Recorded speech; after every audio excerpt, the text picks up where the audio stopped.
तो सच्चे पातशाह जी महाराज दी जो पवित्र बाणी की कथा है, ये महाराज दी पवित्र बाणी के शब्द गौड़ी राग तो आरंभ होंदे है। धन गुरु गोबिंद सिंह सच्चे पातशाह जी महाराज जी ने दमदमा साहब की धरती ते हजूर ने सत्कारयोग अपने सत्कारयोग पिता गुरु तेग बहादुर साहब जी की बाणी महाराज जी ने दर्ज की सीगी ते सतगुरां जी ने क्रमवार रागां विच सतगुरां जी ने सारी बाणी जिहड़ी सी दर्ज करवाई। जो करतारपुर साहब वाला स्वरूप है उस विच महाराज गुरु तेग बहादुर साहब की बाणी नहीं दर्ज है। ये सतगुरां जी ने फिर जदों दमदमा साहब संपूर्णता की सी सच्चे पातशाह जी ने एक ओंकार तो लैके 18-10-20 तक अपने श्री कंठ तो महाराज जी ने बाणी उचारी सी। उदों महाराज साहब जी ने फिर रागां विच क्रमवार सतगुरां जी ने धन गुरु तेग बहादुर सच्चे पातशाह जी की बाणी दर्ज की। गौड़ी राग तो सच्चे पातशाह जी महाराज दे पवित्र शब्द जिहड़े है ये आरंभ हुंदे है ते जिस जिस राग विच सतगुरां जी की बाणी दर्ज है वो आपां जिहड़े है लड़ीवार सरवण करते जावांगे। संपूर्णता कराउणी सच्चे पातशाह जी दे अपने हथ है। महाराज मेहर करन। बड़े तकरीबन महीने तो ही ਸਿੰਘਾਂ दा ये संकल्प सी ते यत्न करदे सां, पर जदों सतगुरां जी नूं पाउंदा है उदों ही जो कारज है वो आरंभ हुंदे है। संपूर्ण भी होने महाराज जी दे हथ है। सच्चे पातशाह साडे ते तरस करन। महाराज जी दी बाणी दी कथा जिवें करिए, सतगुरु दा पवित्र उपदेश साडे मन विच वसे, अपने जीवन दा लाहा लै सकीए। धन गुरु तेग बहादुर सच्चे पातशाह सानू हजूर शुभ सिक्ख्या दिंदे है। मन एकाग्र करके प्यार नाल सरवण करिए। सतगुरु जी दे पवित्र चरणां दा ध्यान करदे होए आखो जी सतनाम श्री वाहिगुरु साहिब जी। सतनाम श्री वाहिगुरु साहिब जी। सतनाम श्री वाहिगुरु साहिब जी। एक ओंकार। सच्चे पातशाह जी महाराज ये हजूर मंगलाचरण करते हैं। अद्वितीय परमेश्वर एक है, ओंकार सर्व दा प्रकाशक है। त्रई काल आबाद सत स्वरूप है, तिन्ना कालां विच रहण वाला है। गुर चेतन स्वरूप है, प्रसाद आनंद स्वरूप है।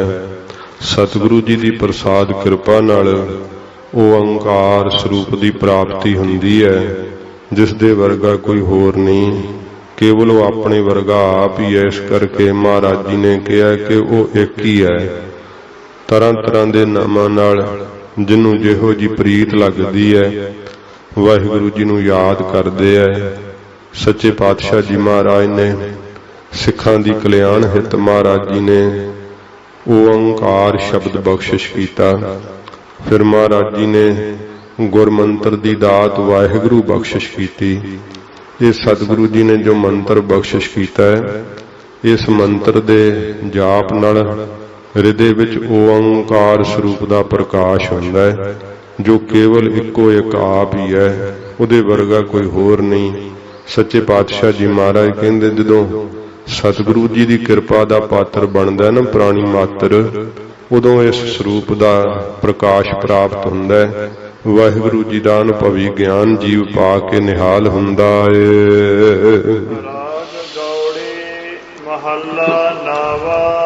राग गौड़ी है, महला स्वरूप नामा।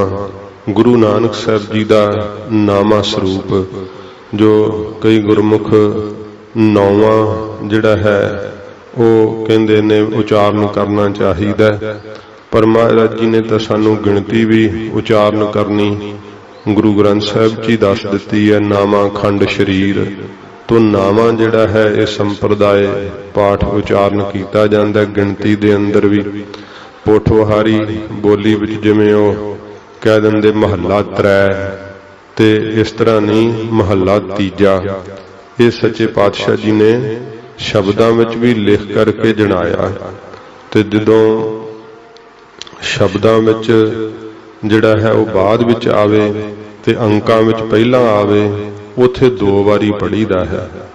ਤੇ ਜਦੋਂ ਸ਼ਬਦਾਂ ਵਿੱਚ ਪਹਿਲਾਂ ਆ ਜਾਵੇ, ਅੰਕਾਂ ਵਿੱਚ ਬਾਅਦ ਵਿੱਚ ਆਵੇ, ਉੱਥੇ ਫਿਰ 1 ਵਾਰੀ ਹੀ ਪੜ੍ਹੀਦਾ ਹੈ।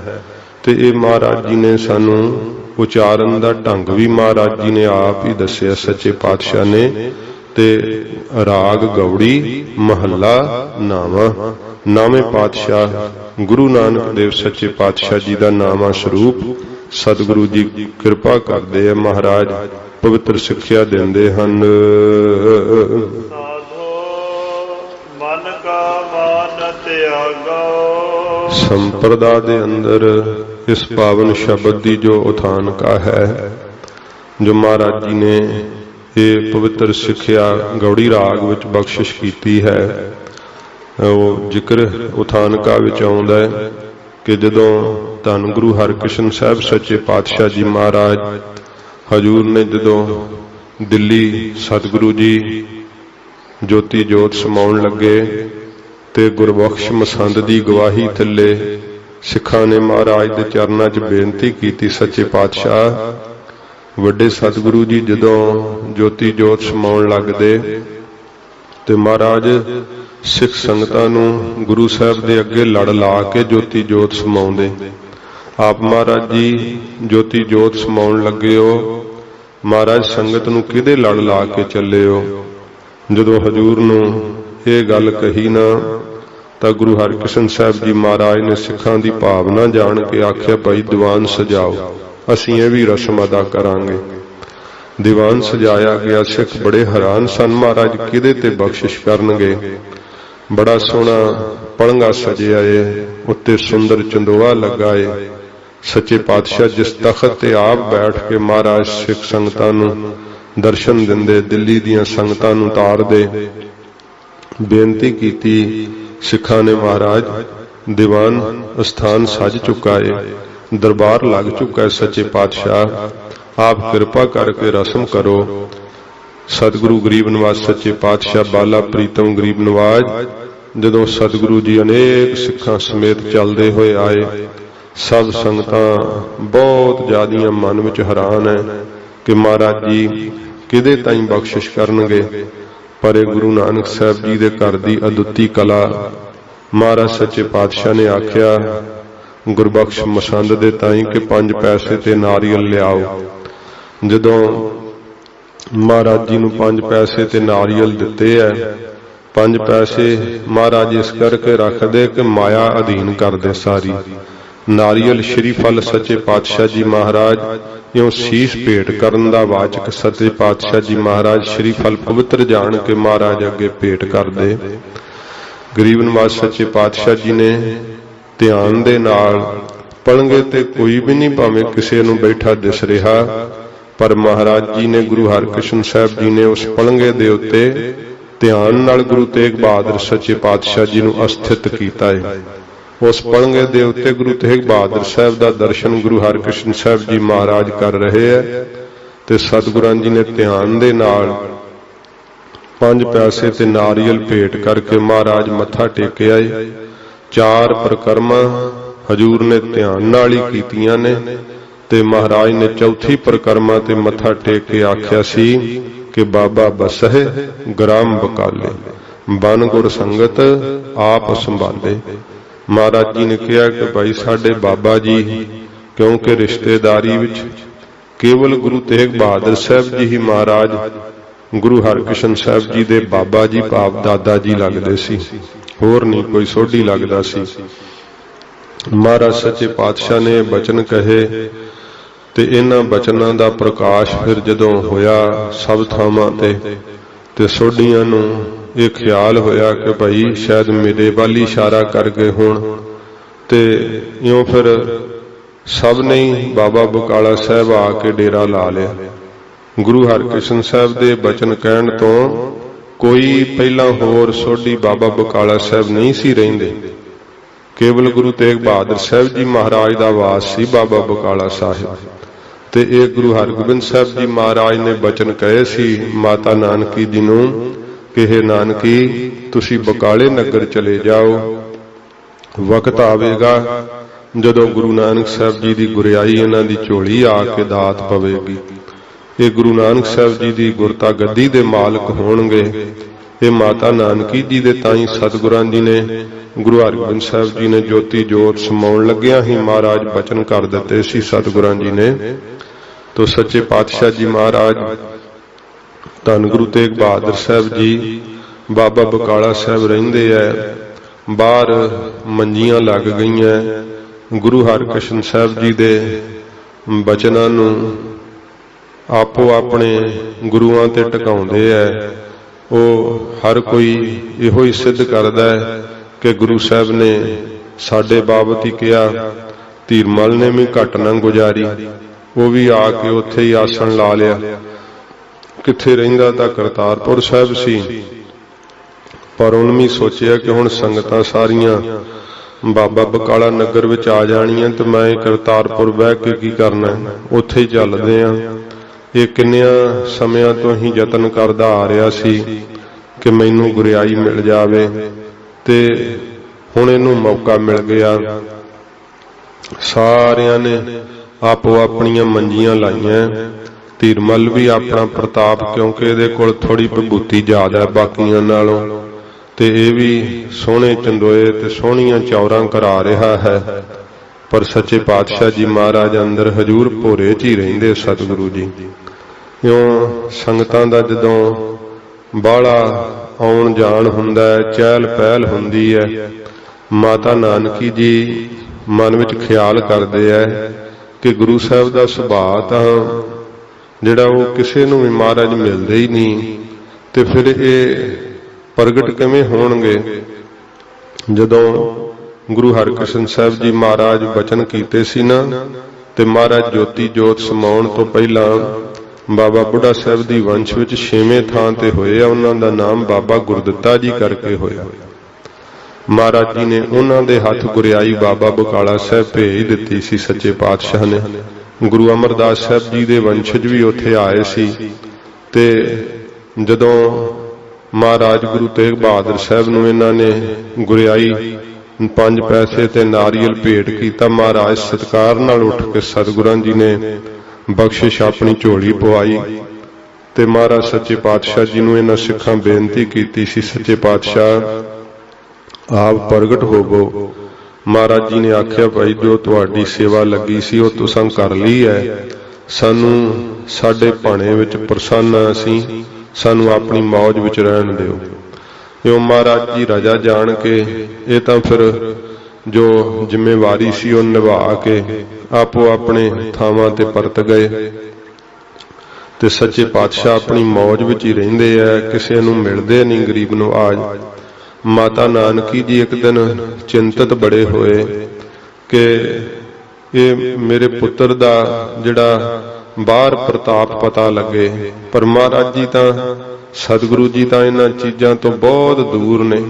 ਗਰੀਬ ਨਿਵਾਸ ਸੱਚੇ ਪਾਤਸ਼ਾਹ ਦੇ ਸਿੱਖ ਜਿਹੜੇ ਆ ਉਹ ਇਸ ਸਤਿਗੁਰੂ ਜੀ ਦੇ ਦਰਸ਼ਨ ਕਰਕੇ ਇਹਨਾਂ ਜੰਜਾਲਾਂ ਤੋਂ ਛੁੱਟ ਜਾਂਦੇ ਆ।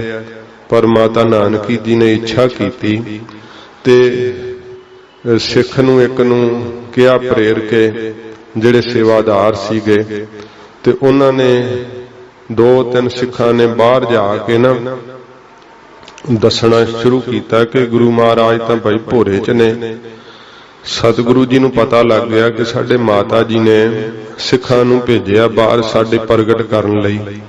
ਹਜੂਰ ਨੂੰ ਜਦੋਂ ਪਤਾ ਲੱਗਾ, ਮਹਾਰਾਜ ਨੇ ਸਿੱਖਾਂ ਨੂੰ ਕੋਲ ਬੁਲਾ ਕੇ ਬੜਾ ਤਾੜਿਆ, ਤੇ ਇੱਥੋਂ ਤੱਕ ਸਖਤ ਬਚਨ ਕਹੇ ਕਿ ਜਿਹੜਾ ਸਾਨੂੰ ਪ੍ਰਗਟ ਕਰੇਗਾ ਉਹਦਾ ਦਰਗਾਹ 'ਚ ਮੂੰਹ ਕਾਲਾ ਕਰ ਦਿਆਂਗੇ।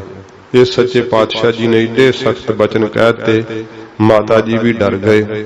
सिख भी डर गए, फिर नहीं किसी ने बाहर जाके कोई गल कीती।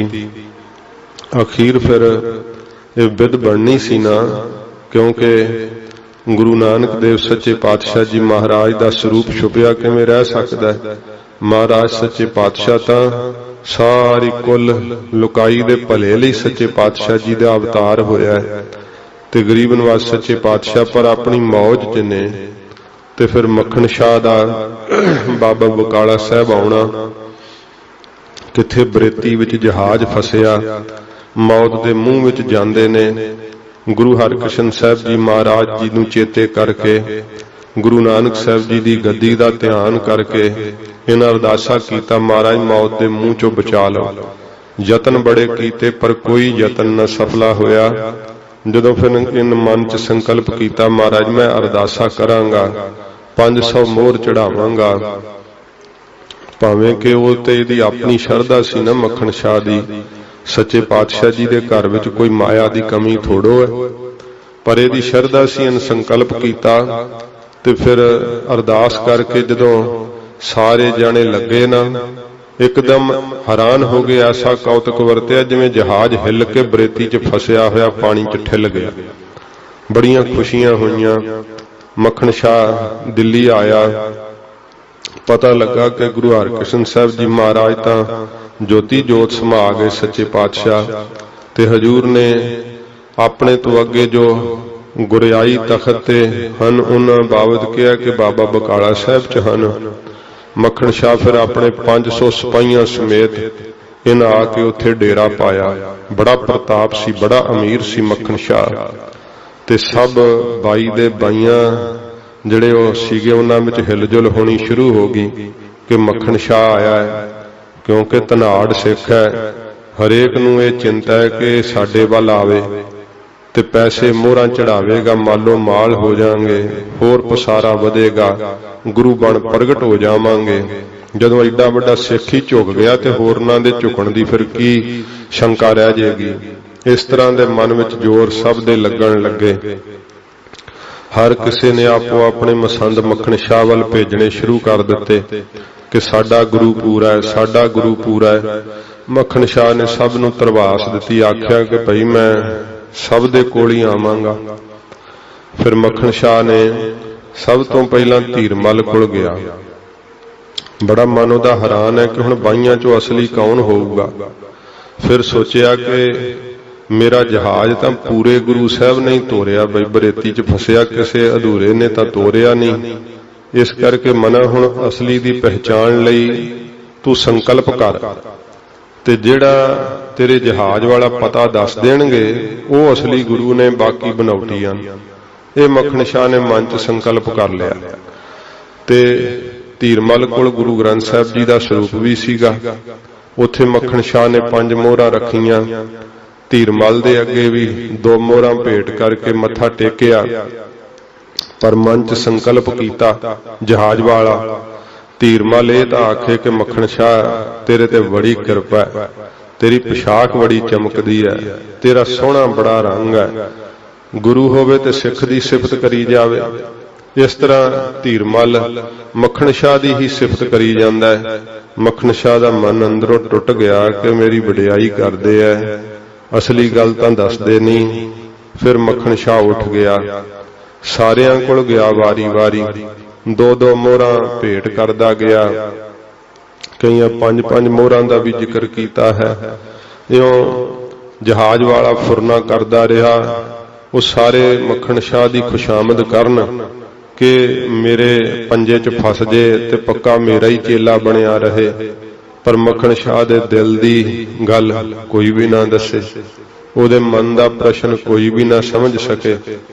ते फिर अखीर मक्खण शाह निराश हो गया। जदों ने सारे बाई दे बाई फिर लेना ते मन निराश हो गया। मन दे अंदर संकल्प करन लगा कि शायद गुरु साहब इत्थे होण ही ना। ते फिर उहदे मन च ज्ञान आया। अंदरों मन ने उसनूं संकेत दिता कि मक्खण शाह, जे गुरु साहब बाबा बकाला साहब ना हुंदे ते गुरु हरकृष्ण साहब जी महाराज ने क्यों आखना सी? महाराज दे बचन झूठ नहीं हो सकते। गुरु हरकृष्ण साहब जी दे हन तां गुरु साहब बाबा बकाला साहब जी, पर तेरे भाग माड़े है, तेन दर्शन नहीं होए पूरे गुरु जी दे। फिर मक्खण शाह नूं जिहड़ा सी ना ये जदों मन च ख्याल होया कि गुरु साहब हैं तां इत्थे ही, क्योंकि गुरु महाराज ने बचन कीता है। ते फिर मक्खण शाह ने किसे मसंद कोल पुछया कि भी इत्थे कोई होर सोढ़ी रहिंदे आ जिन्हां नूं मैं मिलिया ना होवां, दर्शन ना कीते होण। वो 4-5 जिहड़े सी वो थावां थावां दे वखरे वखरे मसंद उत्थे खड़े सी। एक विचों बोलिया, कहंदा मक्खण शाह गुरु हरगोबिंद साहब जी दे साहिबजादे है, उन्हां दा नाम तेग बहादुर है। दस्सिया उसने, दस्सिया इस करके नहीं कि महाराज दे उपर शरधा बन्नण वास्ते, नाल ही कहंदा पर तैनूं कोई लाभ नहीं होना उत्थे जाण दा। मक्खण शाह कहंदा क्यों? कहंदा किसे नूं मिलदे ही नहीं, वो गल ही नहीं करदे किसे नाल, जावेंगा भी ते खाली मुड़ेगा, वो तां किसे नूं नहीं मिलदे। ते उन्हां दा सुभाअ ही इस तरह दा, वो गल ही नहीं किसे नाल करदे। मक्खण शाह दे अंदर आस दी किरण जाग पई कि होवे ना होवे तां गुरु साहब इहो ही होणगे। फिर मक्खण शाह ने त्यारा कर लिया अगले दिन, ते मार बड़े लोग इकट्ठे हो गए नाल। मक्खण शाह दे इन्ने सिपाही है ते ढोल वज रिहा बहुत ज्यादा। जदों गुरु साहब दे घर वाल नूं मक्खण शाहों बहुत ढोल दीआं आवाजां विच तुरिया आ रिहा है। हजूर नूं पता लगा ढोल दी आवाज नाल। महाराज पुछया सिखां नूं कि की आवाज इन्नी क्यों आउंदी है? आख्या महाराज मक्खण शाह आ रहा है। अंदरों सिख खुश सीगे कि इनू भी पता लगा, चलो महाराज दर्शन करना आ रहा है। सतगुरु जी ने कहा कि इनू कह दिओ कि अकला आ सकदा है ते ढोल बंद कर देवे, होर नहीं कोई आ सकदा। जा मक्खण शाह नूं सिखां आख्या कि महाराज दी आग्या, तू कला आ सकदा, होर नहीं कोई अंदर आ सकदा। मक्खण शाह ढोल बंद कराता ते बाकी सारियां नूं रोकता, उत्थे ही खड़े हो गए। आप मक्खण शाह अंदर प्रवेश कीता, सुंदर दुशाला लैके आया है, मोहरा भी लैके आया है, पर मन दे अंदर इहदे संकल्प है। जदों अंदर प्रवेश कीता है, माता नानकी जी दा दर्शन वेख्या ते नमस्कार कीती है। माता नानकी जी दी रजा पा के मक्खण शाह भोरा साहिब विच उतरिया है। धन गुरु तेग बहादुर सच्चे पातशाह जी महाराज हजूर अपनी मौज विच बैठे हुए है। मक्खण शाह ने आके मत्था टेकिया महाराज दे अगे, दर्शन वेख्या, मन शीतल हो गया, बहुत सुख मिलिया महाराज जी दा दर्शन करके। मन अंदरों इहो आवाज दे रहा है कि मक्खण शाह तैनूं पूरे गुरु दा दीदार हो गया। पर जिहड़ी शंके दी गंढ बजी हुई है वो हुण जिन्ना चिर खुलदी नहीं। मक्खण शाह मत्था टेक के बैठ गया, बड़ी शांति, बड़ा टिकाव मन नूं आया, सुख आ गया मन नूं। फिर संकल्प करन लगा, महाराज मेरे जहाज वाला पता दसो। बोलिया नहीं, मन च संकल्प कर रहा है। सतगुरु जी नेत्र बंद स्थित रहे है, कोई बचन नहीं कीता। डाढ़ा चेरी जदों मक्खण शाह बैठा रहा, फिर निराश हो गया दा मन, उठन लगा। क्योंकि इउं कई कवितावां विच वीर कहिंदे आ कि जदों महाराज दे अगे 5 मोहरां रखियां ते हजूर कहंदे 500 सुख के 5 क्यों चढ़ाउणा है। धन गुरु तेग बहादुर साहब जी महाराज जिन्हां दी बाणी माया तो छडाउण वाली है, सतगुरु जी कदे माया दा संकेत दे के नहीं पुछ सकते। नाले श्री गुरु गुरप्रताप सूरज ग्रंथ दा हवाला है। जदों मक्खण शाह निराश हो गया कि मेरे जहाज वाला पता तो यह भी नहीं दसदे पे, फिर मक्खण शाह ने ना उठदियां सारी नाल ही मन च फुरना कीता कि मेरे भाग नहीं चंगे, इस करके नहीं तेनू दर्शन होया। ते ओह करिए कि जिंदगी की रखनी है, हुण इन्ने भाग माड़े है ते मना सड़ मार तू, हुण तेनू महाराज दा दर्शन नहीं होया। ਇਉਂ ਜਦੋਂ ਸੰਕਲਪ ਕੀਤਾ ਮੱਖਣ ਸ਼ਾਹ ਦਲੀਜ ਤੋਂ ਪੈਰ ਅੱਗੇ ਰੱਖਣ ਲੱਗਾ, ਹਜੂਰ ਨੇ ਫਿਰ ਪਿੱਛੋਂ ਆਵਾਜ਼ ਦਿੱਤੀ, ਕਿਉਂਕਿ ਆਤਮ ਘਾਤ ਜਿਹੜਾ ਉਹ ਸਿੱਖ ਵਾਸਤੇ ਪਾਪ ਹੁੰਦਾ ਹੈ। ਇਹਦੇ ਮਨ ਦਾ ਫੁਰਨਾ ਜਾਣ ਕੇ ਮਹਾਰਾਜ ਕਹਿੰਦੇ, ਮੱਖਣ ਸ਼ਾਹ ਕੀ ਫੁਰਨਾ ਉਠਾਈ ਜਾਂਦਾ ਮਨ ਵਿੱਚ? ਜਦੋਂ ਤੇਰਾ ਜਹਾਜ਼ ਬਰੇਤੀ ਵਿੱਚ ਫਸ ਗਿਆ ਸੀਗਾ ਨਾ, ਉਦੋਂ ਵੀ ਤੂੰ ਮੌਤ ਦੇ ਮੂੰਹ 'ਚ ਜਾਂਦੇ ਨੇ ਅਰਦਾਸਾ ਕੀਤਾ ਸੀ, ਤੇ ਗੁਰੂ ਹਰਕ੍ਰਿਸ਼ਨ ਸਾਹਿਬ ਜੀ ਮਹਾਰਾਜ ਉਦੋਂ ਸਾਨੂੰ ਗੁਰਿਆਈ ਸੌਂਪ ਚੁੱਕੇ ਸੀ। ਇਸ ਕਰਕੇ ਆ ਵੇਖ, ਸਾਡੇ ਮੋਢੇ ਤੋਂ ਅਜੇ ਜ਼ਖਮ ਨਹੀਂ ਰਾਜੀ ਹੋਇਆ, ਜਿਹੜਾ ਤੇਰਾ ਜਹਾਜ਼ ਅਸੀਂ ਬਰੇਤੀ ਵਿੱਚੋਂ ਫਸਿਆ ਹੋਇਆ ਤੋਰਿਆ ਸੀ, ਤੇ ਤੂੰ ਆਪਣੇ ਮਨ 'ਚ ਸੰਕਲਪ ਉਠਾਈ ਜਾਣਾ ਹੈ। ਸਤਿਗੁਰੂ ਪਾਤਸ਼ਾਹ ਜੀ ਮਹਾਰਾਜ ਨੇ ਜਦੋਂ ਇਉਂ ਕਿਹਾ, ਮਹਾਰਾਜ ਦੇ ਮੋਢੇ ਤੇ ਜ਼ਖਮ ਡਿੱਠਾ ਤੇ ਮੱਖਣ ਸ਼ਾਹ ਸਤਿਗੁਰਾਂ ਦੇ ਚਰਨਾਂ ਤੇ ਲਿਪਟ ਗਿਆ। ਗਰੀਬ ਨਵਾਜ਼ ਸੱਚੇ ਪਾਤਸ਼ਾਹ ਜੀ ਮਹਾਰਾਜ ਦੇ ਚਰਨ ਹੀ ਨਹੀਂ ਛੱਡੇ ਕਿੰਨਾ ਚਿਰ। ਬਹੁਤ ਬੈਰਾਗ ਕੀਤਾ ਮੱਖਣ ਸ਼ਾਹ ਨੇ। ਜਦੋਂ ਇਹਦਾ ਮਨ ਸੰਤੋਖ ਵਿੱਚ ਆਇਆ, ਥੋੜਾ ਠਹਿਰਿਆ ਮਨ ਵੇਗ ਵਿੱਚੋਂ, ਤੇ ਫਿਰ ਮਹਾਰਾਜ ਜੀ ਦੇ ਚਰਨਾਂ 'ਚ ਬੇਨਤੀ ਕੀਤੀ, ਸੱਚੇ ਪਾਤਸ਼ਾਹ ਬਾਹਰ ਗਰੀਬ ਨਵਾਜ਼ ਜੀ ਬਹੁਤ ਜਿਹੜੇ ਸਿੱਖ ਸੰਗਤਾਂ ਉਹ ਤਾਂ ਮਹਾਰਾਜ ਭਟਕ ਰਹੀਆਂ ਪੂਰੇ ਗੁਰੂ ਤੋਂ ਬਿਨਾਂ। ਆਪ ਮਹਾਰਾਜ ਅੰਦਰ ਇੱਥੇ ਸਤਿਗੁਰੂ ਜੀ ਬੈਠੇ ਹੋਏ ਭੋਰੇ ਵਿੱਚ, ਬਾਹਰ ਕਿਰਪਾ ਕਰਕੇ ਸੰਗਤਾਂ ਨੂੰ ਦਰਸ਼ਨ ਦਿਓ। ਮਹਾਰਾਜ ਕਹਿੰਦੇ, ਮੱਖਣ ਸ਼ਾਹ ਤੈਂ ਦਰਸ਼ਨ ਕਰ ਲਏ ਐ, ਜਿਹੜੀ ਤੇਰੀ ਕੋਈ ਇੱਛਾ ਹੈ ਉਹ ਤੂੰ ਪੂਰੀ ਕਰ ਲੈ, ਤੇ ਤੈਨੂੰ ਕਿਸੇ ਨਾਲ ਕੀ ਹੈ? ਇਸ ਕਰਕੇ ਸਾਡੀ ਇਹ ਮੌਜ ਹੈ ਕਿ ਅਸੀਂ ਪ੍ਰਗਟ ਨਹੀਂ ਹੋਣਾ। ਮੱਖਣ ਸ਼ਾਹ ਨੂੰ ਫਿਰ ਸਿੱਖਾਂ ਤੋਂ ਪਤਾ ਲੱਗਾ, ਜਦੋਂ ਮਹਾਰਾਜ ਦੇ ਵਾਸਤੇ ਜੋ ਦੁਸ਼ਾਲੇ ਲਿਆਇਆ ਹੈ ਉਹ ਭੇਟ ਕਰਨੇ ਚਾਹੁੰਦਾ ਸੀ। ਸਿੱਖਾਂ ਆਖਿਆ, ਮੱਖਣ ਸ਼ਾਹ ਗੁਰੂ ਸਾਹਿਬ ਜੀ ਨੇ ਨਾ ਬਚਨ ਕੀਤਾ, ਜਿਹੜਾ ਸਾਨੂੰ ਪ੍ਰਗਟ ਕਰੇਗਾ ਉਹਦਾ ਦਰਗਾਹ 'ਚ ਮੂੰਹ ਕਾਲਾ ਕਰਾਂਗੇ। ਮੱਖਣ ਸ਼ਾਹ ਨੇ ਕਿਹਾ, ਹੋਰ ਕੁਛ ਤਾਂ ਨਹੀਂ ਕਿਹਾ, ਇਹੀ ਕਿਹਾ? ਕਹਿਣ ਲੱਗੇ, ਹਾਂ ਇਹੀ ਕਿਹਾ। ਮੱਖਣ ਸ਼ਾਹ ਨੇ ਜਿੱਥੇ ਮਹਾਰਾਜ ਦੇ ਘਰ 'ਚ ਲੰਗਰ ਬਣਦਾ ਸੀ, ਉੱਥੋਂ ਤਵੇ ਦੀ ਕਾਲ ਖਿਲਾ ਕੇ ਆਪਣੇ ਸਾਰੇ ਮੂੰਹ ਤੇ ਮਲ ਲਈ, ਸਾਰਾ ਹੀ ਮੂੰਹ ਕਾਲਾ ਕਰ ਲਿਆ, ਤੇ ਆਪਣਾ ਮੂੰਹ ਕਾਲਾ ਕਰਕੇ ਐਡਾ ਰਹੀਸ ਹੋਵੇ, ਐਡਾ ਧਨਾੜ ਹੋਵੇ, ਤੇ ਐਡੀ ਨਿਮਰਤਾ। ਮਹਾਰਾਜ ਜੀ ਦੇ ਕੋਲ ਕਾਲਾ ਮੂੰਹ ਲੈ ਕੇ ਨਾ ਜਦੋਂ ਆਪਣਾ ਕਾਲ ਖਿਲਾ ਕੇ ਮੱਖਣ ਸ਼ਾਹ ਜੀ ਆਏ ਤੇ ਆਖਿਆ, ਸੱਚੇ ਪਾਤਸ਼ਾਹ ਆਪ ਜੀ ਨੇ ਦਰਗਾਹ ਵਿੱਚ ਮੂੰਹ ਕਾਲਾ ਕਰਨਾ, ਮੈਂ ਇੱਥੇ ਹੀ ਕਰ ਲਿਆ, ਤੇ ਆਪ ਕਿਰਪਾ ਕਰਕੇ ਪ੍ਰਗਟ ਹੋ ਜਾਓ। ਇਹ ਤਾਂ ਹੋ ਨਹੀਂ ਸਕਦਾ ਕਿ ਆਪ ਪ੍ਰਗਟ ਨਾ ਹੋਵੋ। ਸੱਚੇ ਪਾਤਸ਼ਾਹ ਆਪ ਪ੍ਰਗਟ ਤਾਂ ਜ਼ਰੂਰ ਹੀ ਹੋਵੋਗੇ, ਕਿਉਂਕਿ ਗੁਰੂ ਨਾਨਕ ਸਾਹਿਬ ਦਾ ਸਰੂਪ ਹੋ। ਇਸ ਕਰਕੇ ਮਹਾਰਾਜ ਮੈਨੂੰ ਗਰੀਬ ਨੂੰ ਇਹ ਸੇਵਾ ਮਿਲ ਜੇ, ਆਪ ਕਿਰਪਾ ਕਰਕੇ ਪ੍ਰਗਟ ਹੋ ਜਾਓ। ਮੱਖਣ ਸ਼ਾਹ ਦੀ ਨਿਮਰਤਾ ਵੇਖ ਕੇ ਹਜੂਰ ਬੋਲ ਹੀ ਨਾ ਸਕੇ, ਨੀਵੀਂ ਪਾ ਲਈ ਸੱਚੇ ਪਾਤਸ਼ਾਹ ਨੇ। ਮਹਾਰਾਜ ਦੀ ਚੁੱਪ ਨੂੰ ਹਾਂ ਵਿੱਚ ਸਮਝਿਆ। ਫਿਰ ਮੱਖਣ ਸ਼ਾਹ ਖੁਸ਼ੀ ਨਾਲ ਤੇ ਸਮੇਂ ਬਹੁਤ ਜ਼ਿਆਦਾ ਪ੍ਰਫੁੱਲਤ ਹੋਇਆ, ਤੇ ਮਹਾਰਾਜ ਦੇ ਉਸ ਘਰ ਦੀ ਛੱਤ ਦੇ ਉੱਤੇ ਚੜ੍ਹ ਕੇ ਗਲ ਦਾ ਪੱਲੂ ਲਾ ਕੇ ਫਿਰ ਮੱਖਣ ਸ਼ਾਹ ਨੇ ਆਖਿਆ ਸੀ, ਸਾਚਾ ਗੁਰ ਲਾਧੋ ਰੇ, ਸਾਚਾ ਗੁਰ ਲਾਧੋ ਰੇ। ਸੰਗਤਾਂ ਨੇ ਮਹਾਰਾਜ ਸੱਚੇ ਪਾਤਸ਼ਾਹ ਦੇ ਦਰਸ਼ਨਾਂ ਨੂੰ ਵਹੀਰਾਂ ਕੱਤ ਦਿੱਤੀਆਂ। ਮੱਖਣ ਸ਼ਾਹ ਬਹੁਤ ਸੋਹਣੀ ਮਹਾਰਾਜ ਵਾਸਤੇ ਪੁਸ਼ਾਕ ਲੈ ਕੇ ਆਇਆ ਸੀ, ਬੜਾ ਸੋਹਣਾ ਦਮਾਲਾ ਦਸਤਾਰ ਲੈ ਆਇਆ ਸੀ।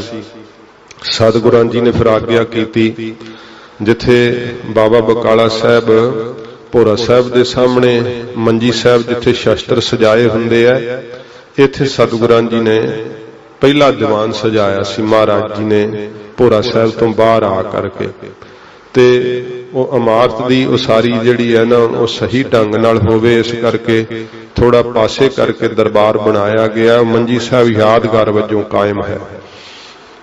ਤੋ ਸੱਚੇ ਪਾਤਸ਼ਾਹ ਜੀ ਮਹਾਰਾਜ ਨੇ ਮੱਖਣ ਸ਼ਾਹ ਦੀ ਲਿਆਂਦੀ ਉਹ ਪੁਸ਼ਾਕ ਮਹਾਰਾਜ ਜੀ ਨੇ ਪਹਿਰੀ। ਮੱਖਣ ਸ਼ਾਹ ਗਦ-ਗਦ ਹੋ ਗਿਆ। ਮਹਾਰਾਜ ਸੱਚੇ ਪਾਤਸ਼ਾਹ ਜੀ ਨੇ ਦਸਤਾਰ ਵੀ ਬੰਨੀ, ਸਿੱਖ ਦਾ ਪਿਆਰ ਵੇਖ ਕਰਕੇ, ਤੇ ਗਰੀਬ ਨਵਾਜ਼ ਸੱਚੇ ਪਾਤਸ਼ਾਹ ਮਹਾਰਾਜ ਸੁੰਦਰ ਤਖਤ ਤੇ ਆ ਕਰਕੇ ਸੁਭਾਏਮਾਨ ਹੋਏ। ਮਹਾਰਾਜ ਦੇ ਸੀਸ ਤੇ ਸਿੱਖ ਚੌਰ ਕਰਨ ਲੱਗੇ। ਬੜਾ ਭਾਰੀ ਦੀਵਾਨ ਸਜ ਗਿਆ। ਸੱਚੇ ਪਾਤਸ਼ਾਹ ਜੀ ਨੂੰ ਸਿੱਖਾਂ ਨੇ ਆਪੋ ਆਪਣੇ ਨਜ਼ਰਾਨੇ ਦਸਤਾਰਾਂ ਭੇਟ ਕੀਤੀਆਂ। ਸਤਿਗੁਰੂ ਪਾਤਸ਼ਾਹ ਜੀ ਮਹਾਰਾਜ ਦੇ ਅੱਗੇ ਉਸ ਸਮੇਂ ਸਿੱਖ ਸੰਗਤਾਂ ਨੇ ਬੇਨਤੀ ਕੀਤੀ, ਮਹਾਰਾਜ ਕਿਰਪਾ ਕਰਕੇ ਸਾਨੂੰ ਉਪਦੇਸ਼ ਦਿਓ। ਇਹ ਸਤਿਗੁਰੂ ਜੀ ਨੇ ਸੰਗਤਾਂ ਦੇ ਬੇਨਤੀ ਕਰਨ ਤੋਂ ਮਹਾਰਾਜ ਜੀ ਨੇ ਉਸ ਸਮੇਂ ਹਜੂਰ ਨੇ ਸਿੱਖਿਆ ਦਰੜਾਈ। ਤੋ ਉਥਾਨਕਾ ਵਿੱਚ ਇਹ ਵੀ ਜ਼ਿਕਰ ਆਉਂਦਾ ਹੈ ਕਿ ਸੱਚੇ ਪਾਤਸ਼ਾਹ ਜੀ ਨੇ ਇਹ ਪਾਵਨ ਸ਼ਬਦ ਜੋ ਹੈ ਤ੍ਰਿਵੇਣੀ ਅਸਥਾਨ ਤੇ ਮਹਾਰਾਜ ਨੇ ਸਾਧੂਆਂ ਨੇ ਜਦੋਂ ਮਹਾਰਾਜ ਸੱਚੇ ਪਾਤਸ਼ਾਹ ਜੀ ਨੂੰ ਬੇਨਤੀ ਕਰਕੇ ਪੁੱਛਿਆ, ਮਹਾਰਾਜ ਸਾਧੂ ਨੂੰ ਕਿਹੋ ਜਿਹਾ ਸੁਭਾਅ, ਕਿਹੋ ਜਿਹਾ ਸਾਧਨ ਕਮਾਉਣਾ ਚਾਹੀਦਾ ਹੈ, ਆਪ ਕਿਰਪਾ ਕਰਕੇ ਦੱਸੋ। ਤੋ ਇਹ ਹੋਰਨਾਂ ਉਥਾਨਕਾਂ ਵਿੱਚ ਇਉਂ ਕਰਕੇ ਜ਼ਿਕਰ ਵੀ ਆਉਂਦਾ ਹੈ।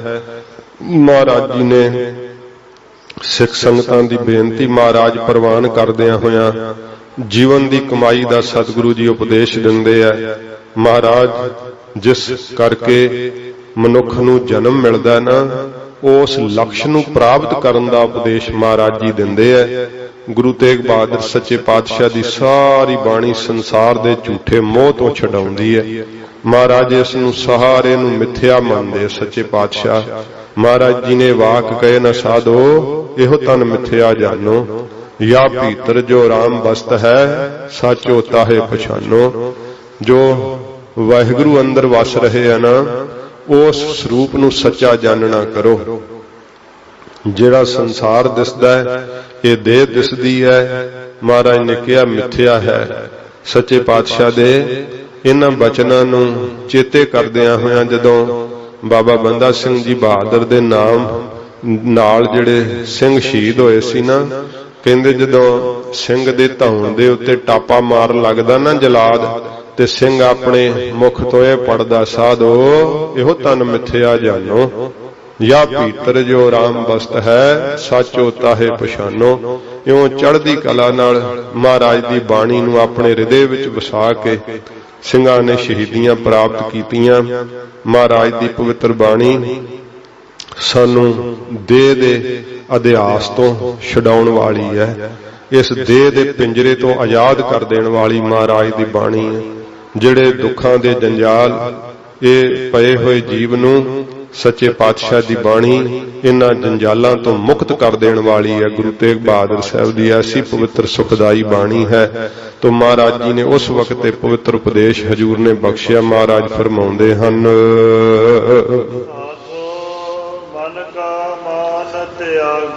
ਸਾਧੋ ਜਿਹੜੇ ਸਾਧਨਾ ਕਰਨ ਵਾਲੇ ਆ ਉਹਨਾਂ ਨੂੰ ਸਾਧੂ ਕਿਹਾ ਜਾਂਦਾ ਹੈ। ਤੇ ਜਿਹੜਾ ਮਨ ਦਾ ਮਾਣ ਹੈ ਨਾ, ਮਹਾਰਾਜ ਜੀ ਸਾਧੂਆਂ ਨੂੰ ਸਿੱਖਿਆ ਦਿੰਦੇ ਐ ਕਿ ਸਾਧੂ ਹੋ ਕਰਕੇ ਮਨ ਦੇ ਅੰਦਰ ਮਾਣ ਕੀਤਾ ਕਿ ਮੇਰੀ ਬੜੀ ਸਾਧਨਾ ਹੈ, ਮੈਂ ਬੜੇ ਗ੍ਰੰਥ ਪੜ੍ਹ ਲਏ ਨੇ, ਮੈਨੂੰ ਬੜਾ ਗਿਆਨ ਹੋ ਗਿਆ। ਮਹਾਰਾਜ ਕਹਿੰਦੇ ਫਿਰ ਤਾਂ ਭਾਈ ਸਾਧ ਨਹੀਂ ਨਾ ਬਣ ਸਕਦਾ। ਸਤਿਗੁਰੂ ਜੀ ਸਾਧੂਆਂ ਨੂੰ ਸੰਬੋਧਨ ਹੋ ਕੇ ਮਹਾਰਾਜ ਕਹਿੰਦੇ, ਸਾਧੋ ਮਨ ਕਾ ਮਾਨ ਤਿਆਗੋ। ਜਿਹੜਾ ਮਨ ਦੇ ਅੰਦਰ ਮਾਣ ਬਣਿਆ ਹੋਇਆ ਨਾ ਕਿ ਮੇਰੇ ਬਰਾਬਰ ਨਹੀਂ ਕੋਈ, ਮੇਰੇ ਵਰਗਾ ਨਹੀਂ ਕੋਈ, ਇਹ ਜਿਹੜਾ ਵੱਡਾ ਹੀ ਭਰਮ ਅੰਦਰ ਪਿਆ ਹੋਇਆ ਨਾ, ਇਹ ਮਹਾਰਾਜ ਕਹਿੰਦੇ ਤਿਆਗ ਕਰੋ, ਇਸ ਦਾ ਇਹਨੂੰ ਛੱਡ ਦਿਓ, ਸਭ ਦੇ ਚਰਨਾਂ ਦੀ ਧੂੜ ਹੋਵੋ। ਬੜਾ ਹੀ ਵੱਡਾ ਪਹਾੜ ਜਿੱਡਾ ਦੁੱਖ ਲੱਥ ਜਾਂਦਾ ਹੈ ਜੇ ਆਪਣੇ ਮਨ ਚੋਂ ਮਾਣ ਛੁੱਟ ਜਾਵੇ ਤਾਂ। ਕਿਉਂਕਿ ਜਿਹੜਾ ਮਨ ਨੂੰ ਨਹੀਂ ਸਾਧਦਾ ਉਹ ਸਾਧੂ ਨਹੀਂ ਹੋ ਸਕਦਾ। ਜਿੰਨੇ ਆਪਣਾ ਮਨ ਖੁੱਲਾ ਹੀ ਛੱਡ ਛੱਡਿਆ, ਇੰਦਰੀਆਂ ਦਾ ਦਮਨ ਹੀ ਨਹੀਂ ਕੀਤਾ, ਇੰਦਰੀਆਂ ਦਾ ਨਿਰੋਧ ਨਹੀਂ ਕੀਤਾ, ਅੱਖਾਂ ਨੂੰ ਨਹੀਂ ਰੋਕਿਆ, ਕੰਨਾਂ ਨੂੰ ਨਹੀਂ ਰੋਕਿਆ, ਜਦੋਂ ਇਹਨਾਂ 'ਚ ਬੰਧਨ ਹੀ ਨਹੀਂ ਪਾਇਆ ਹੈ ਤੇ ਫਿਰ ਉਹ ਸਾਧ ਨਹੀਂ ਹੋ ਸਕਦਾ। ਮਹਾਰਾਜ ਨੇ ਕਿਹਾ ਕਿ ਸਾਧੂ ਦੇ ਲੱਖਣ ਜਿਹੜੇ ਆ ਨਾ, ਉਹ ਭਾਈ ਬੜੇ ਵਿਲੱਖਣ ਹੁੰਦੇ ਆ। ਸਾਧੂ ਦੇ ਕੁਝ ਚਿੰਨ੍ਹ ਹੁੰਦੇ ਆ, ਜੇ ਮਾਣ ਕਰੇ ਤੇ ਫਿਰ ਸਾਧ ਨਹੀਂ ਹੈ। ਕਿਹਾ ਸਾਧ ਪੁਨ ਸਾਧ ਵਹੀ ਜਗ ਜਾਨੀਐ, ਜਾ ਕੇ ਨਾਹਿ ਉਪਾਦ ਮਨ। ਜਿਹਦੇ ਮਨ ਦੇ ਅੰਦਰ ਕੋਈ ਉਪਾਦੀ ਨਹੀਂ ਰਹਿ ਗਈ, ਜਿਹੜਾ ਕੁਝ ਬਣ ਬੈਠਦਾ ਨਾ, ਇਹ ਵੀ ਬਣ ਜੇ ਕਿ ਮੈਂ ਸਾਧੂ ਆ, ਇਹ ਵੀ ਕੁਝ ਬਣ ਬੈਠਣਾ ਹੀ ਹੈ ਨਾ। ਫਿਰ ਮਹਾਰਾਜ ਕਹਿੰਦੇ ਨੇ ਮਾਣ ਦਾ ਜਿਹੜਾ ਨਾ ਉਹ ਤਿਆਗ ਹੀ ਕਰ ਦਿਓ, ਕੁਝ ਵੀ ਨਾ ਬਣੋ। ਇਹ ਸਤਿਗੁਰੂ ਜੀ ਸੰਬੋਧਨ ਹੋ ਕੇ ਮਹਾਰਾਜ ਜੀ ਸਿੱਖਿਆ ਦਿੰਦੇ ਆ, ਸਾਧੋ। ਇਹ ਹੈਰਾਨੀਜਨਕ ਜਿਵੇਂ ਹੁੰਦਾ ਨਾ, ਅੱਗੋਂ ਸਤਿਗੁਰੂ ਜੀ ਸੰਬੋਧਨ ਕਰਦੇ ਕਿ ਭਾਈ ਤੈਨੂੰ ਕਿਹਾ ਹੈ। ਮਹਾਰਾਜ ਕਹਿੰਦੇ ਨੇ ਹੋਰ ਗ੍ਰਸਤੀ ਤਾਂ ਭਾਈ ਮਾਣ ਦੇ ਖਾਦੇ ਹੀ ਹੋਏ ਆ, ਹੋਰ ਲੋਕ ਜਿਹੜੇ ਉਹ ਮਾਇਆ ਦੇ ਮਾਣ ਦੇ ਖਾਦੇ ਹੀ ਹੋਏ ਆ, ਤੇ ਭਾਈ ਤੂੰ ਸਾਧ ਹੋ ਕੇ ਕਿਉਂ ਮਾਣ ਕਰੀ ਜਾਂਦਾ? ਸਾਧ ਹੋ ਕੇ ਤੇ ਨਾ ਮਾਣ ਕਰ, ਕਿਉਂਕਿ ਤੂੰ ਮਾਰਗੀਏ ਚੁਣ ਲਿਆ ਹੁਣ। ਤੇ ਜੇ ਫਿਰ ਕਰਕੇ ਸਾਧੂਆਂ ਵਾਲਾ ਮਾਰਗ ਚੁਣ ਕੇ ਫਿਰ ਤੂੰ ਮਾਣ ਕਰੇਗਾ। ਜਦੋਂ ਆਪਾਂ ਇਸ ਰਾਹ ਤੇ ਚੱਲੀਏ ਨਾ, ਮਹਾਰਾਜ ਇਸ ਸ਼ਬਦ ਵਿੱਚ ਕਹਿਣਗੇ ਤੁਰਨਾ ਸੌਖਾ ਨਹੀਂ ਹੈ, ਬਹੁਤ ਇਹ ਕਠਿਨ ਹੈ ਸਾਰਾ ਜੋ ਇਹ ਕਮਾਈ ਦਾ ਸਾਧ ਸੰਗਤ ਜੀ। ਮਹਾਰਾਜ ਜੀ ਨੇ ਆਖਿਆ ਨਾ ਰਸਤਾ ਇਹ ਬੜਾ ਹੀ ਕਠਿਨ ਹੈ, ਬੜਾ ਹੀ ਦੁਸਤਰ ਹੈ, ਪਰ ਹੁਣ ਜੇ ਤੁਰ ਪਏ ਆ ਤੇ ਫਿਰ ਮਹਾਰਾਜ ਜੀ ਨੇ ਕਿਹਾ ਕਿ ਅਗਾਹਾਂ ਕੂ ਤਰਾਗ, ਇਹ ਅੱਗੇ ਨੂੰ ਵੇਖ, ਹੁਣ ਪਿੱਛਾ ਨਾ ਭੌਂ ਭੌਂ ਕਰਕੇ ਵੇਖ, ਪਿੱਛਾ ਦੇਖ ਨਾ ਮੂੰਹ ਡੜਾ, ਪਿਛਾਂ ਨੂੰ ਨਾ ਝਾਤੀ ਮਾਰ, ਅੱਗੇ ਨੂੰ ਚੱਲ, ਅਗਾਹਾਂ ਕੂ ਤਰਾਗ। ਤੇ ਜੇ ਤੂੰ ਅੱਗੇ ਨੂੰ ਨਿਗਾਹ ਰੱਖੇਂਗਾ, ਵੇਖ ਸੰਸਾਰ ਵਿੱਚ ਸਰੀਰ ਕਰਕੇ ਰਹਿਣਾ ਨਹੀਂ, ਮਾਣ ਕਰ ਕਰਕੇ ਬਹੁਤ ਜ਼ਿਆਦਾ ਦੁੱਖ ਹੀ ਪਾਇਆ ਜਿਸਨੇ ਵੀ ਪਾਇਆ। ਰਾਵਣ ਨੇ ਕਿੱਡਾ ਮਾਣ ਕੀਤਾ ਸੀ, ਕੀ ਬਣਿਆ ਉਸਦਾ।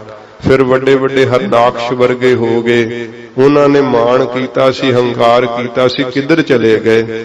ਮਾਣ ਕਰਕੇ ਸਾਰਿਆਂ ਦਾ ਸਰਵਨਾਸ਼ ਹੋ ਜਾਂਦਾ ਹੈ। ਇਸ ਕਰਕੇ ਇਹ ਤੇ ਮਨਾ ਜੇ ਤੂੰ ਸਾਧ ਬਣਿਆ ਹੀ ਆ ਤੇ ਫਿਰ ਮਹਾਰਾਜ ਕਹਿੰਦੇ ਆ, ਇਹ ਸਾਧੂਓ ਆਪਣੇ ਮਨ ਦਾ ਮਾਣ ਤਿਆਗ ਦੇਣਾ ਕਰੋ, ਕੁਝ ਵੀ ਉਪਾਧੀ ਨਾ ਧਾਰਨ ਕਰੋ ਕਿ ਮੈਂ ਆਹ ਸਾਧੂ ਵਾਲੀ ਉਪਾਧੀ ਵੀ ਆਪਣੇ ਮਨ 'ਚ ਨਾ ਧਾਰਨ ਕਰੋ, ਕਿਉਂਕਿ ਸਾਧੂ ਬਣਾਉਣਾ ਵੀ ਤਾਂ ਵਾਹਿਗੁਰੂ ਦੇ ਵੱਸ ਹੈ ਨਾ, ਆਪਣੇ ਆਪ ਤਾਂ ਮਨ ਨਹੀਂ ਸਾਧਿਆ ਜਾਂਦਾ। ਸਾਧੂ ਦੀ ਪਦਵੀ ਤਾਂ ਦੇਣ ਵਾਲਾ ਮੇਰਾ ਵਾਹਿਗੁਰੂ ਹੀ ਹੈ। ਇਸ ਕਰਕੇ ਹਜੂਰ ਕਹਿੰਦੇ ਨੇ, ਹੇ ਸਾਧੋ ਆਪਣੇ ਮਨ ਦੇ ਮਾਨ ਨੂੰ ਤਿਆਗ ਦੇਣਾ ਕਰੋ। ਦੁਰਜਨ ਕੀ, ਜੋ ਕਾਮ ਦਾ ਫੁਰਨਾ, ਫਿਰ ਕ੍ਰੋਧ ਆਉਂਦਾ ਹੈ ਬਹੁਤ ਜ਼ਿਆਦਾ, ਬਿਰਤੀ ਤਿੱਖੀ ਹੋ ਜਾਂਦੀ ਹੈ, ਜਿਹਦੇ ਕਰਕੇ ਮਹਾਰਾਜ ਕਹਿੰਦੇ ਭਾਈ ਫਿਰ ਜਿਹੜੇ ਦੁਰਜਨ ਖੋਟੇ ਜਨ ਹਨ, ਜਿਹੜੇ ਸਦਾ ਹੀ ਕਦੇ ਨਾਮ ਪਰਮੇਸ਼ਰ ਦਾ ਜਿਨ੍ਹਾਂ ਲਿਆ ਹੀ ਨਹੀਂ, ਕਦੇ ਭਜਨ ਨਹੀਂ ਕਰਦੇ, ਜਦੋਂ ਬੋਲਦੇ ਐ ਬਹੁਤ ਜ਼ਿਆਦਾ ਭੈੜੇ ਬੋਲ ਬੋਲਦੇ ਐ ਤੇ ਪਰਮੇਸ਼ਰ ਦੇ ਨਾਲੋਂ ਤੋੜਨ ਵਾਲੇ ਬੋਲ ਬੋਲਦੇ ਆ, ਨਾਸਤਕ ਪੁਣੇ ਦੀਆਂ ਗੱਲਾਂ ਕਰਦੇ ਆ। ਦੁਰਜਨ ਜਿਹੜੇ ਵਕਾਰਾਂ ਵਿੱਚ ਖੱਚਤ ਹਨ, ਕਾਮ ਕ੍ਰੋਧ ਸੰਗਤ ਦੁਰਜਨ ਕੀ, ਇਹਨਾਂ ਕਾਮ ਕ੍ਰੋਧ ਦਾ ਜਿਹੜਾ ਸੰਗ ਹੈ ਨਾ, ਮਿਲਾਪ ਹੈ, ਤੇ ਜਿਹੜੇ ਖੋਟੇ ਪੁਰਸ਼ ਹਨ ਉਹਨਾਂ ਦੀ ਜੋ ਸੰਗਤ ਹੈ, ਉਹਨਾਂ ਦਾ ਜੋ ਮਿਲਾਪ ਕਰਨਾ ਹੈ। ਰਾਤ ਦਿਨ ਸੱਚੇ ਪਾਤਸ਼ਾਹ ਜੀ ਕਹਿੰਦੇ ਨੇ ਭਾਈ ਇਹਨਾਂ ਦੇ ਮਿਲਾਪ ਤੋਂ ਭੱਜਣਾ ਕਰੋ, ਦੂਰ ਰਹਿਣਾ ਕਰੋ। ਕਬੀਰ ਸਾਖਤ ਸੰਗ ਨਾ ਕੀਜੀਐ, ਦੂਰਹਿ ਜਾਈਐ ਭਾਗ, ਬਾਸਨ ਕਾਰੋ ਪਰਸੀਐ, ਤਉ ਕਛ ਲਾਗੈ ਦਾਗ। ਜੇ ਕਾਲੇ ਬਰਤਨ ਨੂੰ ਪਰਸੀਏ ਨਾ, ਕੁਝ ਦਾਗ ਤਾਂ ਜ਼ਰੂਰ ਲੱਗ ਜਾਂਦਾ ਹੈ। ਇਸ ਕਰਕੇ ਮਹਾਰਾਜ ਜੀ ਕਹਿੰਦੇ ਆ, ਮਨ ਕਰਕੇ ਕਾਮ ਨੂੰ ਨਾ ਪਰਸਣਾ ਕਰੋ। ਕਾਮ ਦਾ ਫੁਰਨਾ ਆਉਂਦਾ ਤੇ ਉਹਨੂੰ ਉੱਥੇ ਹੀ ਦਮਨ ਕਰ ਦਿਓ, ਨਾਸ਼ ਕਰ ਦਿਓ। ਕ੍ਰੋਧ ਆਉਂਦਾ, ਮਨ ਨੂੰ ਉਬਾਲਾ ਪੈਂਦਾ ਹੈ, ਉੱਥੇ ਹੀ ਸ਼ਾਂਤ ਕਰ ਦਿਓ, ਕ੍ਰੋਧ ਨਾ ਕਰੋ, ਕਿਉਂਕਿ ਕ੍ਰੋਧ ਦੇ ਕਰਨ ਨਾਲ ਬਿਰਤੀ ਸਾਰੀ ਖਿੰਡ ਜਾਂਦੀ ਹੈ, ਬੁੱਧੀ ਨਾਸ਼ ਹੋ ਜਾਂਦੀ ਹੈ। ਸੱਚੇ ਪਾਤਸ਼ਾਹ ਜੀ ਮਹਾਰਾਜ ਕਹਿੰਦੇ ਫਿਰ ਜਿਹੜੇ ਦੁਰਜਨ ਖੋਟੇ ਪੁਰਸ਼ ਹਨ, ਜਿਨ੍ਹਾਂ ਦਾ ਸੁਭਾਅ ਦੁਰ ਹੈ, ਭਾਵ ਬੁਰਾ ਹੈ, ਇਹੋ ਜਿਹਾ ਭੈੜਾ ਸੁਭਾਅ ਹੈ ਕਿ ਪਰਮੇਸ਼ਰ ਦੀ ਹੀ ਨਿੰਦਾ ਕਰੀ ਜਾਂਦੇ, ਵਾਹਿਗੁਰੂ ਜੀ ਦੀ ਬਾਬਤ ਹੀ ਬੁਰੇ ਬੋਲ ਬੋਲਦੇ ਐ। ਤੇ ਇਹ ਜਿਹਾ ਪੁਰਖਾਂ ਦੀ ਮਹਾਰਾਜ ਕਹਿੰਦੇ ਨੇ ਜਿਹੜਾ ਮਿਲਾਪ ਹੈ ਨਾ, ਉਹਨਾਂ ਦੀ ਖੋਟੀ ਕੁਸੰਗਤ ਹੈ। ਉਹ ਇਹ ਨਹੀਂ ਕਿ ਸਵੇਰੇ ਸ਼ਾਮ ਉਹਦੇ ਤੋਂ ਬਚੋ, ਨਹੀਂ ਤਾਂ ਤੇ ਇਹ ਨਿਸ ਭਾਗੋ। ਇਹ ਕਹਿੰਦੇ ਆ ਦਿਨ ਨੂੰ, ਨਿਸ ਕਹਿੰਦੇ ਰਾਤ ਨੂੰ, ਰਾਤ ਦਿਨ ਹੀ ਭੱਜਣਾ ਕਰੋ ਇਹਨਾਂ ਦੀ ਮਿਲਾਪ ਤੋਂ, ਇਹਨਾਂ ਦੀ ਖੋਟੀ ਕੁਸੰਗਤ ਤੋਂ। ਮਹਾਰਾਜ ਜੀ ਨੇ ਕਿਹਾ, ਕਾਮ ਕ੍ਰੋਧ ਸੰਗ ਕਬਹੁ ਨ ਬਹੋ, ਪ੍ਰਭ ਕਾ ਭਾਣਾ ਸਤ ਕਰ ਸਹੋ। ਵਾਹਿਗੁਰੂ ਦਾ ਭਾਣਾ ਸਤ ਕਰਕੇ ਮੰਨੋ ਤੇ ਕਾਮ ਤੇ ਕ੍ਰੋਧ ਨਾਲ ਕਦੇ ਵੀ ਨਾ ਬੈਠਣਾ ਕਰੋ। ਜਿਹੜਾ ਇਹ ਸੰਕਲਪ ਕਰਨਾ ਉਹਨਾਂ ਦੇ ਨਾਲ ਬਹਿਣ ਵਾਂਗੂ ਹੈ।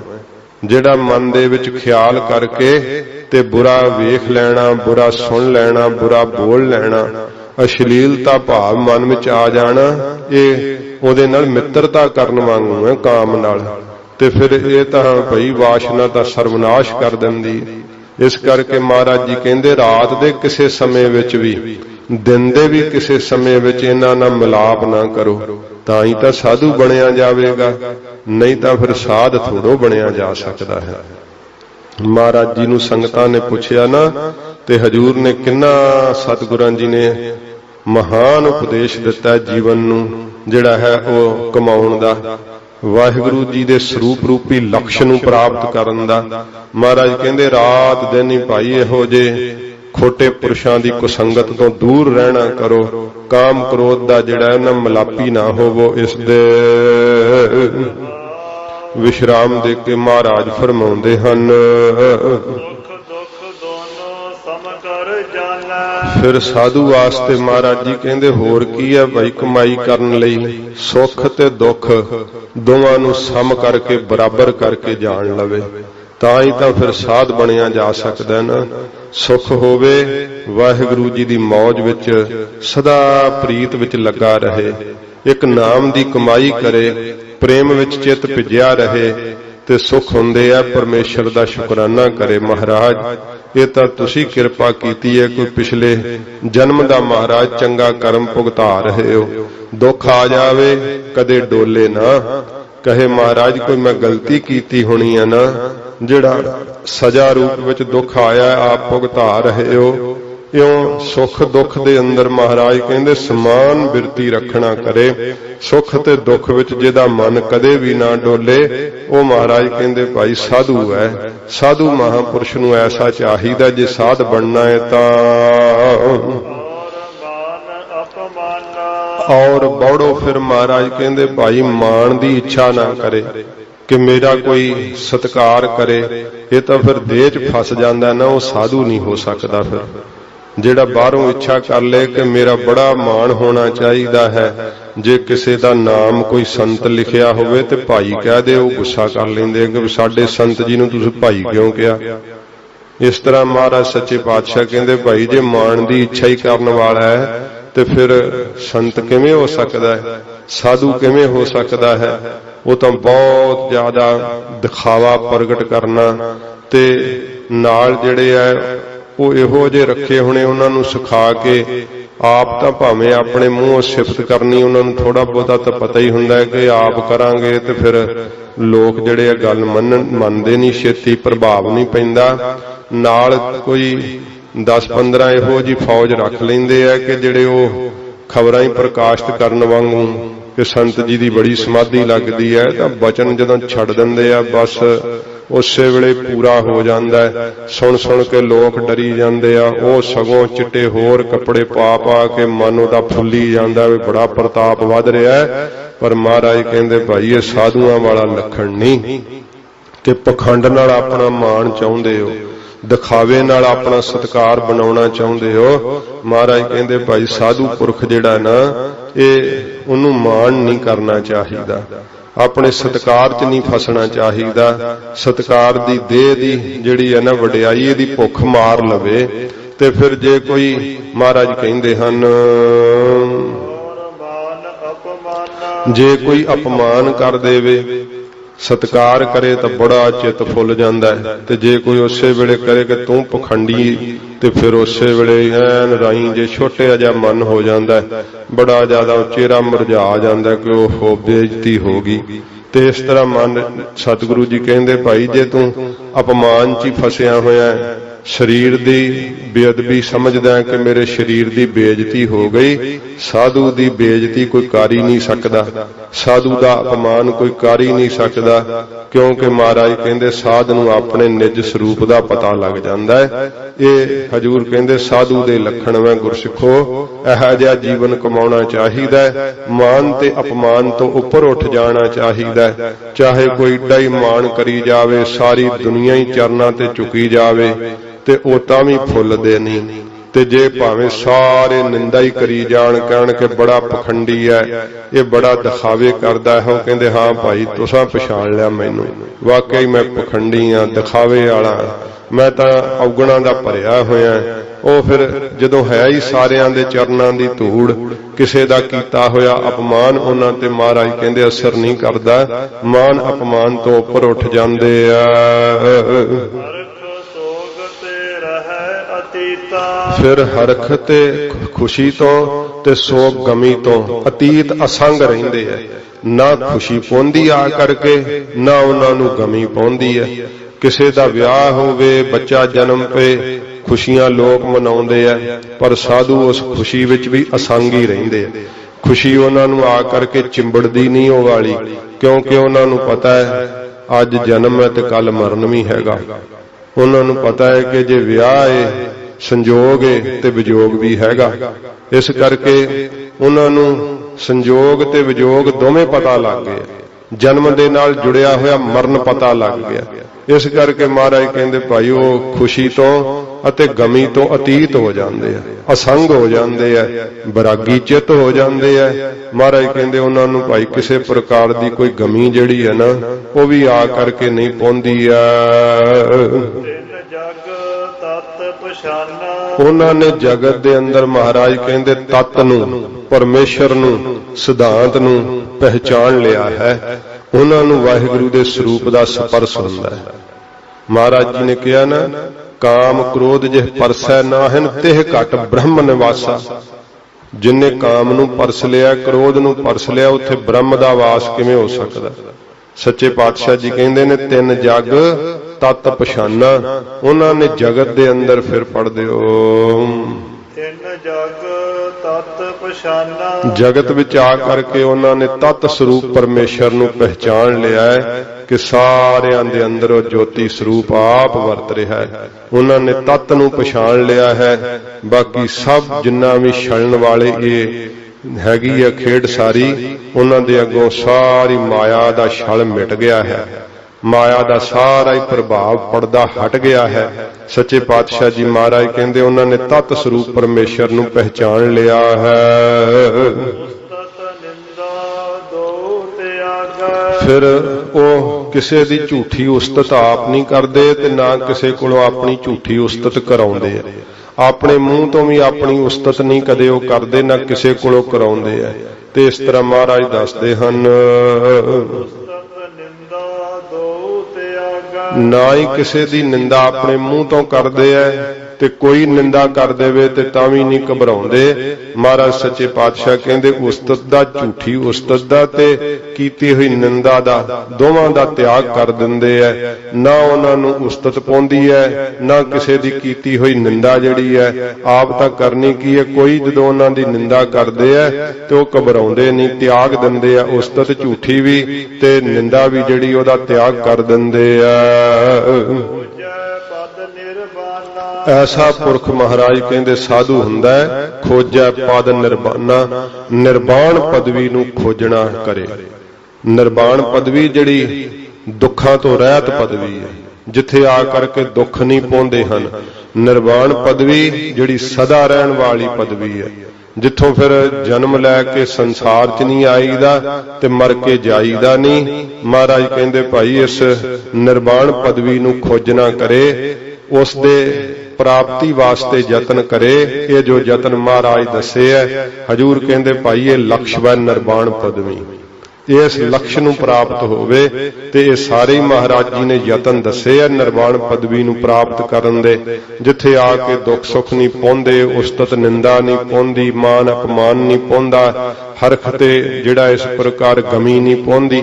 ਸੱਚੇ ਪਾਤਸ਼ਾਹ ਜੀ ਮਹਾਰਾਜ ਕਹਿੰਦੇ ਉਸ ਨਿਰਵਾਣ ਪਦਵੀ ਨੂੰ ਖੋਜਣਾ ਕਰੇ ਆਪਣੇ ਜੀਵਨ ਅੰਦਰ।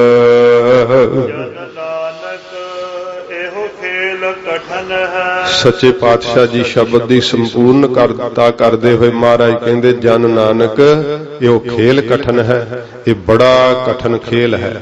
ਤਾਈਆਂ ਤਾਂ ਕਹਿੰਦੇ ਆ ਬਾਬਾ ਜੀ ਥਾਪੜਾ ਦੇ ਦਿਓ, ਬਸ ਪਤਾਸਾ ਘੋਲ ਕੇ ਦੇ ਦਿਓ। ਉਹਨਾਂ ਨੂੰ ਪਤਾ ਹੈ ਕਿ ਆਹ ਤਾਂ ਸਭ ਕੁਝ ਕਠਨ ਹੈ, ਕਮਾਇਆ ਹੀ ਨਹੀਂ ਜਦੋਂ ਜਾਣਾ। ਨਿਤਨੇਮ ਕਰਨਾ ਜਿਹਨੂੰ ਕਠਨ ਲੱਗਦਾ ਉਹ ਕਿਵੇਂ ਇਸ ਚੀਜ਼ਾਂ ਨੂੰ ਕਮਾ ਸਕਦਾ ਹੈ। ਇਸੇ ਕਰਕੇ ਕਹਿੰਦੇ ਆ ਕਿ ਬਾਬਾ ਜੀ ਥਾਪੜਾ ਦਿਓ, ਬਾਬਾ ਜੀ ਮੈਨੂੰ ਬਚਨ ਕਰ ਦਿਓ। ਬਾਬੇ ਜੀ ਕੀ ਬਚਨ ਕਰ ਦੇਣ ਜੇ ਭਾਈ ਤੂੰ ਭਜਨ ਹੀ ਨਹੀਂ ਕਰਨਾ, ਤਾਂ ਨਾਮ ਹੀ ਨਹੀਂ ਜਪਣਾ, ਤਾਂ ਕਰੋ ਬਦ ਫੈਲੀਆਂ ਤੇ ਬਚਨ ਬਾਬੇ ਕਰਨ। ਇਸ ਤਰ੍ਹਾਂ ਕਿਵੇਂ ਹੋ ਸਕਦਾ ਹੈ। ਮਹਾਰਾਜ ਕਹਿੰਦੇ ਭਾਈ ਇਹ ਨਿਰਵਾਣ ਪਦਵੀ ਨੂੰ ਪ੍ਰਾਪਤ ਕਰਨ ਵਾਲਾ ਜਿਹੜਾ ਰਸਤਾ ਹੈ ਨਾ ਬੜਾ ਕਠਨ ਹੈ। ਜਨ ਨਾਨਕ ਇਹੋ ਖੇਲ ਕਠਨ ਹੈ, ਇਹ ਖੇਲ ਬੜਾ ਕਠਨ ਹੈ। ਇਹ ਕਿਹਾ ਕਬੀਰ ਜੀ ਨੇ ਸੂਰੀ ਉੱਪਰ ਖੇਲਣਾ ਗਿਰੈ ਤਾਂ ਠਾਹਰ ਨਾ ਹੈ। ਇਹ ਸੂਲੀ ਤੇ ਖੇਡਣ ਵਾਂਗੂ ਹੈ। ਕਿਵੇਂ ਸੂਲੀ ਤੇ ਪ੍ਰੇਮ ਦੇ ਮਾਰਗ ਤੇ ਜਾਓ ਤਾਂ ਪ੍ਰੇਮ ਖੇਲਣ ਕਾ ਚਾਓ, ਸਿਰ ਧਰ ਤਲੀ ਗਲੀ ਮੇਰੀ ਆਓ। ਇਤ ਮਾਰਗ ਪੈਰ ਧਰੀਜੈ, ਸਿਰ ਦੀਜੈ ਕਾਣ ਨਾ ਕੀਜੈ। ਜਨ ਨਾਨਕ ਇਹੋ ਖੇਲ ਕਠਨ ਹੈ। महाराज कहते भाई ये खेल जिहड़ा ना प्यार दा खेल है, बहुत कठिन है। जिहड़ा है इस अवस्था नूं प्राप्त होना, महाराज कहते वाहिगुरु दी बख्शिश होवे तां भाई ये दातां प्राप्त हुंदियां। ये महाराज जी ने उस समय सिख संगतां नूं हजूर ने उपदेश दिता है। महाराज कहते खेल बड़ी कठिन है, साधु बनना बड़ा दुस्तर है। किसी ने महाराज नूं फिर पुछदे महाराज इहनूं जान कौन सकदा है? हजूर कहंदे किन्हू गुरमुख जाना, किन्हू किसी ने ही मुखी गुरु जी तो उपदेश लै करके धन गुरु नानक साहब जी की सिक्ख्या लै करके इस कठिन खेल नूं खेलना जाणिया है। जिवें सच्चे पातशाह जी दे अगे इस कठिन खेल नूं खेलना दीवान मती दास जी ने जाणिया। आरा फरा लिया पर एहो जी आश्चर्य खेल नूं खेलिया, महाराज जी दे दर परवान चढ़ गए। सच्चे पातशाह जी महाराज कहंदे किसी ने गुरमुख बन करके जाणिया है, बिना गुरु जी की सिक्ख्या तो नहीं कोई जान सकता। जिहड़ा भाई गुरमुख बनेगा, पूरे गुरु जी के उपदेश नूं धारण करेगा, वो इस कठिन खेल नूं जान लेगा, निर्वाण पदवी नूं जान लेगा। इस कठिन खेड नूं खेडदा होया, प्यार दी खेल नूं खेलदा होया वाहिगुरू विच समा जावेगा।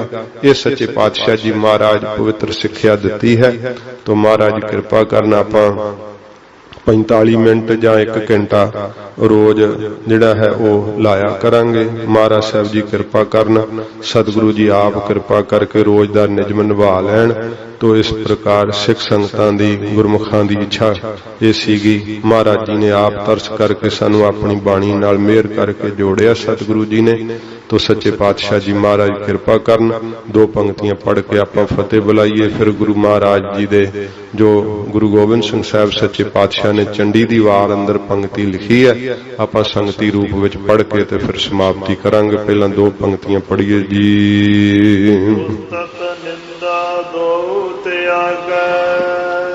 खोजै पद निर्वाणा,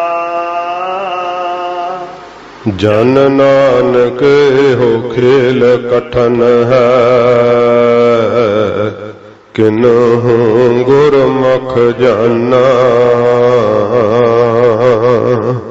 वाहिगुरु जी का खालसा, वाहिगुरु जी की फतेह। तेग बहादुर सिमरिया, गुरु तेग बहादुर सिमरिया। तेग बहादुर सिमरिया, गुरु तेग बहादुर सिमरिया। गुरु तेग बहादुर सिमरिया, गुरु तेग बहादुर सिमरिया।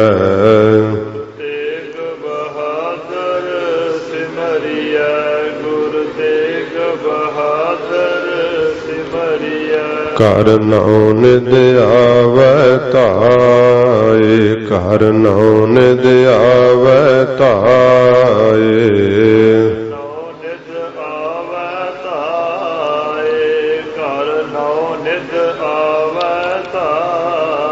कर नौ निध आवे ताए, कर नौ निध आवे ताए।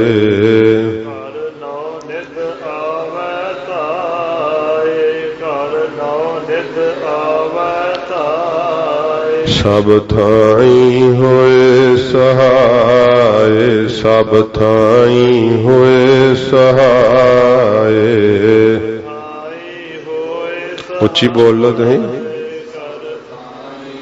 होए सहाय, सब थाई होए सहाय, सब थाई होए सहाय।